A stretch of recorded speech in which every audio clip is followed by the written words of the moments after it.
정현주 기자의 현장 리포트처럼 실제로 여기 보면 약식 취임식 벌써 의자 놓고 무대 세팅하고 지금 국회 론텐돌 앞에 분주합니다. 이게요, 지금 대통령 파면으로 치러지는 보궐선거이기 때문에 새 대통령은 당선과 동시에 곧바로 임기를 시작하게 됩니다. 아무래도 지지난 대선과 꽤 유사했는데요. 당시 선관위가 어떤 말을 했는지 한번 되돌려 보겠습니다. 유효 투표의 다수를 얻은 더불어민주당 문재인을 대통령 당선인으로 결정한다. 오늘 9일 실시한 제19대 대통령 선거에서 2017년 5월 10일 중앙선거관리위원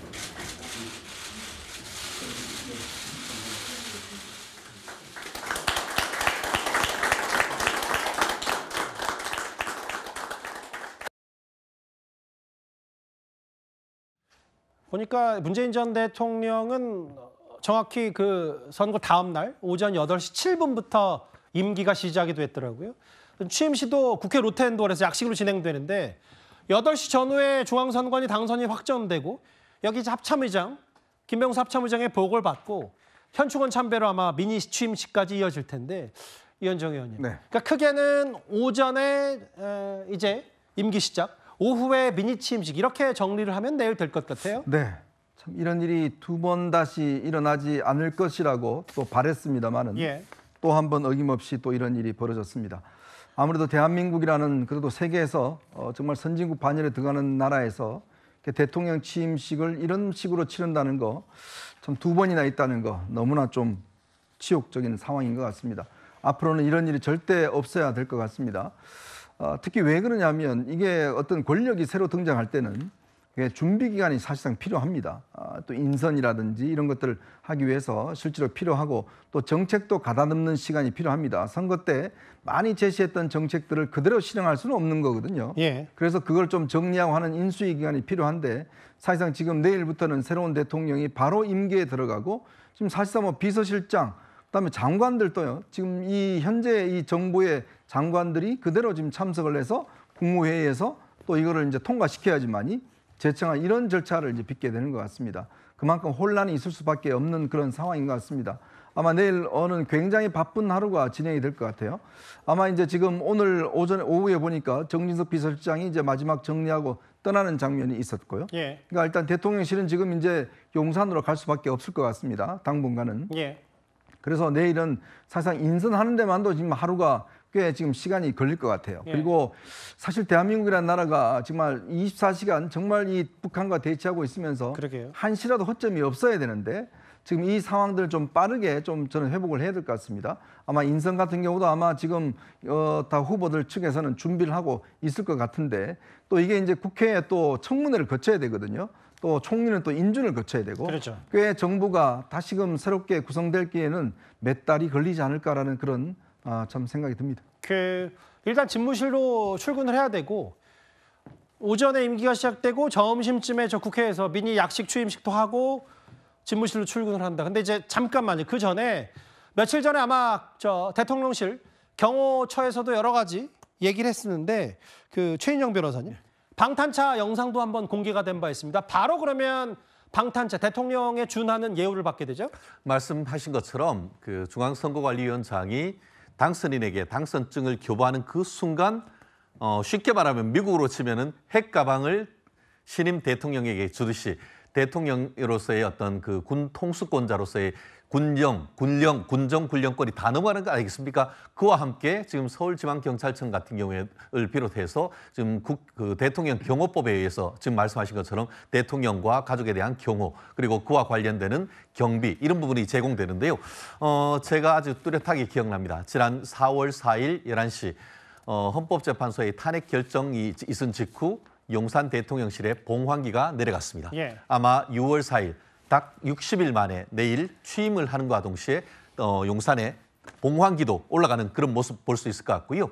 지난번 2017년 그 이른바 장미 대선 이후 문재인 대통령이 로텐드홀 국회에서 취임식을 하시고 제 기억이 아마 맞다고 하면은 간략한 취임식을 한 이후에 오픈카를 타시고 이 그 여의도를 해서 그 마포대교를 거쳐서 이렇게 퍼레이드를 했던 그런 부분도 있는데 단순 비교하는 게 이제 문재인 대통령 취임식과 견줄 수가 있겠죠. 네네 그렇기 때문에 이번에도 어떤 식의 취임식이 진행되는지도 우리가 지켜봐야 될 부분인 것 같습니다. 근데 이제 서 전 대변인께도 좀 궁금한 게 뭐냐면 이거는 뭐 국민의힘, 뭐 민주당, 개혁신당뿐만 아니라 지금 그러면 어쨌든 문 전 대통령 때도 이낙연 전 총리, 국정원장이 바로 내정이 됐기 때문에 실제로 지금 각 캠프나 선대위 쪽에서도 대략적인 내각 구성안을 머릿속에 다 갖고 있는 겁니까? 그것도 저는 정확히 잘 모르겠고요. 그 뭐 여러 가지 뭐 생각이 있고 또 이재명 후보 입장에서도 본인이 생각하는 게 있을 겁니다. 그러나 다만 지금은 1시간 남은 선거에 집중하고 이후에 이제 짧게 하면 되는데요. 예. 이재명 정부가 들어서면 이제 국민들이 이제 더 이상은 정치와 경제에 걱정하지 않는 진짜 대한민국 시대를 열 수 있다.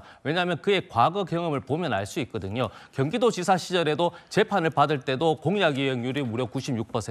그리고 지금 또 당대표 하면서도 재판받으면서 총선 압승. 그러니까 동시다발적으로 할 수 있는 겁니다. 그리고 국무총리, 국정원장, 비서실장 인사 중요하죠. 그러나 가장 빠르게 하는 거는 비상경제 대응 TF를 바로 구성해서요. 이제 국민들께서 이제 비상기업으로 인해서 뭐 소상공인은 매출이 30% 다운됐고 그리고 경제가 역성장하잖아요, 1분기. 그래서 이것을 최대한 빨리 할 수 있게 비상경제 대응 TF를 하고 조금 당분간은 대통령께서 좀 주도적으로 좀 단기적으로 하고 나서 이제 그 경기도지사 시절에도 권한을 주고 책임을 지게 하는 그런 역할을 하기 때문에 저는 인선보다는 비상경제 대응 TF가 좀 더 집중할 필요가 있을 것 같습니다.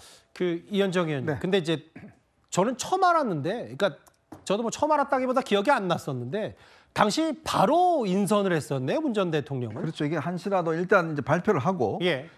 왜냐하면 지금 이제 장관들 인선은 총리의 제청이 있어야 됩니다.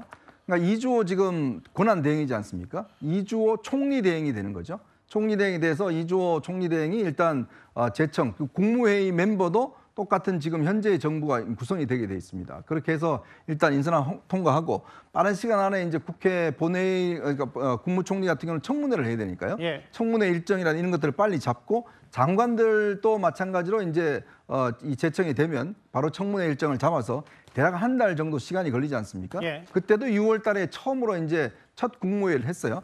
아마 저 스케줄대로 아마 진행이 될 것 같습니다. 알겠습니다. 저희가 여러 논평을 오고 가는 와중에 마지막으로 체크해야 될 건 당연히 이 시각 전국 투표율입니다. 77.5%가 됐어요. 이는 지난 대선의 77.1%를 이미 넘었고 아직 1시간이 더 남았기 때문에 대략적으로 뭐 77% 후반 정도의 투표율이 예상이 됩니다. 지금 정도 수준이라면 혹은 78% 초반대고요.